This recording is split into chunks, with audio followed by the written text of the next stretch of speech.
ಓಂ ನಮೋ ಭಗವತೆ ವಾಸುದೇವಾಯ ನಮಃ. ನಮಸ್ಕಾರ ಸ್ನೇಹಿತರೆ, welcome to VRL astro and Ayur 369 YouTube channel.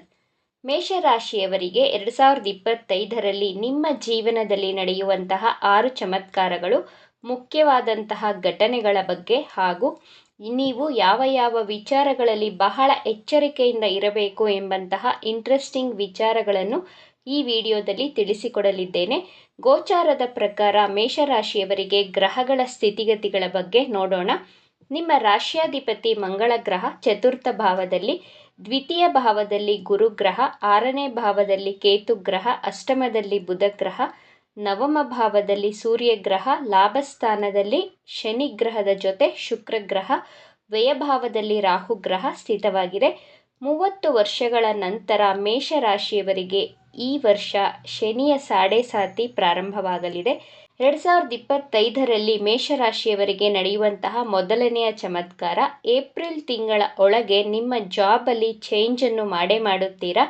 ನಾನು ಈ ಆಫೀಸಲ್ಲಿ ಇವಾಗ ಇರುವಂತಹ ಜಾಬಲ್ಲಿ ಅನ್ಕಂಫರ್ಟಬಲ್ ಫೀಲ್ ಇರುತ್ತೆ, ಕಂಫರ್ಟಬಲ್ ಆಗಿ ಇಲ್ಲ ಎಂಬಂತಹ ಕಾರಣದಿಂದ ನಿಮ್ಮ ಕೆರಿಯರಲ್ಲಿ ಪರಿವರ್ತನೆಯನ್ನು ಮಾಡುತ್ತೀರಾ. ಏಪ್ರಿಲ್ 29ರ ಒಳಗೆ ನಿಮಗೆ ಹೊಸ ಜಾಬ್ ಸಿಗುವಂತಹ ಅವಕಾಶಗಳು ತೋರಿಸ್ತಾ ಇದೆ. ನಿಮ್ಮ ಮನಸ್ಸಿನಲ್ಲಿ ಬಹಳ ದಿನಗಳಿಂದ ಜಾಬನ್ನು ಚೇಂಜ್ ಮಾಡಬೇಕು ಅಂದುಕೊಳ್ಳುತ್ತಿರುತ್ತೀರಾ. 2025ರಲ್ಲಿ ಚೇಂಜ್ ಆಫ್ ಜಾಬ್ ತೋರಿಸ್ತಾ ಇದೆ. ಎರಡನೆಯದಾಗಿ ಮೇಷರಾಶಿಯವರಿಗೆ ಮೇ 18ಕ್ಕೆ ರಾಹು ಗ್ರಹ ನಿಮ್ಮ ವ್ಯಯಭಾವದಿಂದ ಲಾಭಸ್ಥಾನಕ್ಕೆ ಸಂಚಾರ ಮಾಡಿದಾಗ ಶೇರ್ ಮಾರ್ಕೆಟ್, ಸ್ಟಾಕ್ ಮಾರ್ಕೆಟ್, ಟ್ರೇಡಿಂಗಿಂದ ಸಡನ್ ಆಗಿ ಪ್ರಾಫಿಟ್ಗಳು ಆಗುತ್ತವೆ. ಮೇ ತಿಂಗಳ ನಂತರ ನೀವು ಪ್ರಾಪರ್ಟಿ ಮೇಲೆ ಇನ್ವೆಸ್ಟ್ ಮಾಡಿದ್ದರೆ ಈ ವರ್ಷದಲ್ಲಿ ಒಳ್ಳೆ ರೇಟ್ಗೆ ಸೇಲ್ ಆಗುವಂತಹ ಸಾಧ್ಯತೆಗಳು ತೋರಿಸ್ತಾ ಇದೆ. ಆ ಮೂಲಕ ಉತ್ತಮ ಧನಲಾಭವನ್ನು ಮಾಡುತ್ತೀರಾ. ನೀವು ಯಾರಿಗಾದರೂ ಸಾಲ ಕೊಟ್ಟಿದ್ದರೆ ನಿಮ್ಮ ಸಾಲಗಳು ವಾಪಸ್ಸಾಗುವಂತಹ ವರ್ಷವಾಗಿದೆ. ನಿಮ್ಮ ಇನ್ವೆಸ್ಟ್ಮೆಂಟ್ಗೆ ತಕ್ಕಂತಹ ರೇಟ್ ಹಾಗೂ ಲಾಭ ಸಿಗುತ್ತದೆ ಮೇ ತಿಂಗಳ ನಂತರ. ಮೂರನೆಯದಾಗಿ 2025ರಲ್ಲಿ ನಿಮ್ಮ ಕನಸುಗಳು ನನಸಾಗುವಂತಹ ವರ್ಷವಾಗಿದೆ. ಯಾಕಂದರೆ 2025ಅನ್ನು ಆ್ಯಡ್ ಮಾಡಿದಾಗ ಅದರ ಟೋಟಲ್ ಸಂಖ್ಯೆ 9.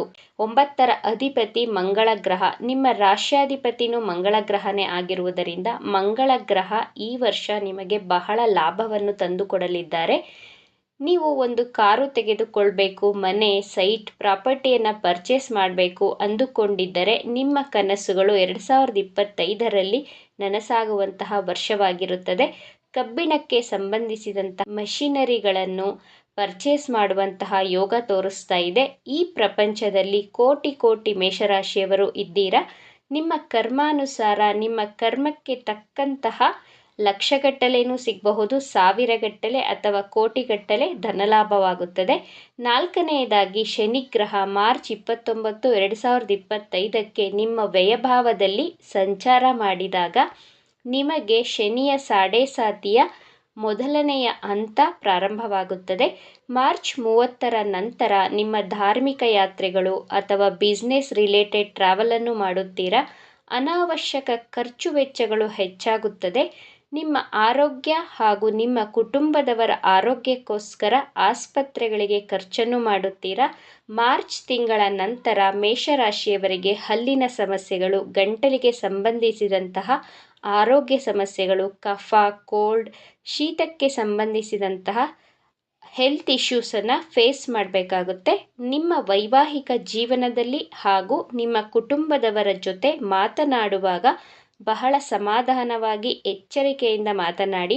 ಇಲ್ಲದಿದ್ದರೆ ನಿಮ್ಮ ಮಾತಿನಿಂದ ನಿಮ್ಮ ಕುಟುಂಬದವರ ಜೊತೆ ವೈಮನಸ್ಸುಗಳು ಉಂಟಾಗುವಂತಹ ಸಾಧ್ಯತೆಗಳು ತೋರಿಸ್ತಾ ಇದೆ.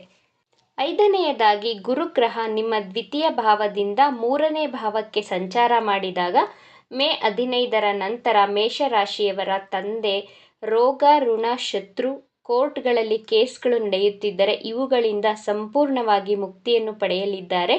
ಮೇ ತಿಂಗಳ ನಂತರ ನಿಮ್ಮ ತಂದೆಯ ಹಣದ ಸಮಸ್ಯೆಗಳು ಕಡಿಮೆಯಾಗಲಿದೆ.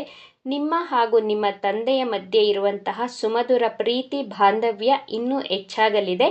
ಮೇ ತಿಂಗಳ ನಂತರ ಮೇಷರಾಶಿಯವರ ತಂದೆ ಫೈನಾನ್ಷಿಯಲ್ ಪ್ರಾಬ್ಲಮ್ಸ್ಗಳಿಂದ ಹೊರಗಡೆ ಬರುತ್ತಾರೆ. ಬಿಸ್ನೆಸ್ಸಲ್ಲಿ ಹಣ ಸ್ಟಕ್ ಆಗಿದ್ದರೆ, ಲೋನ್ಗಳು ಹೆಚ್ಚಾಗಿದ್ದರೆ, ಫೈನಾನ್ಷಿಯಲ್ ಪ್ರಾಬ್ಲಮ್ಸ್ಗೆ ಸೊಲ್ಯೂಷನ್ ಸಿಗುವಂತಹ ವರ್ಷವಾಗಿರುತ್ತದೆ.